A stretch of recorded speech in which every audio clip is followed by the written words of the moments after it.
Today, let's talk about an incredible true story. The only Japanese man who survived the Titanic. But instead of being celebrated, he was shamed for it. This is the story of Masabumi Hosono.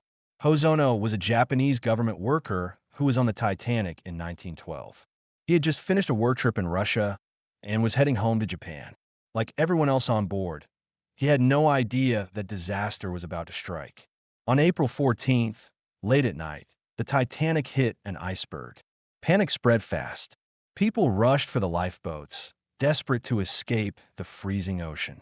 Hosono was trapped below deck for a while because crew members thought he was a third-class passenger and stopped him from moving up.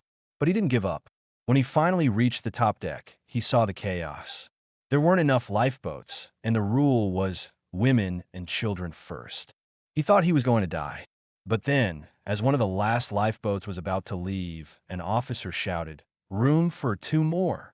Another man jumped in, and Hosono, in that split second, followed. He survived. He made it back to Japan. But instead of being relieved, his nightmare wasn't over.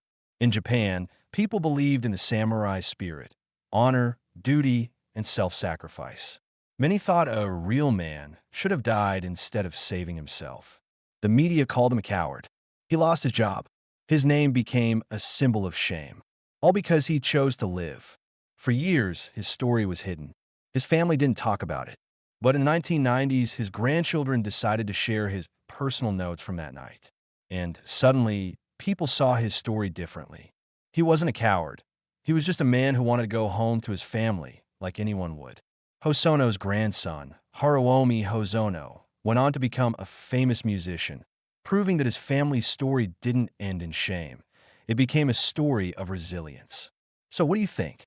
Was Hosono wrong for saving himself? Or was he just unlucky to live in a time when survival was seen as dishonorable? Let me know in the comments. And if you enjoyed this video, don't forget to like, share, and subscribe for more fascinating stories from history. Thanks for watching.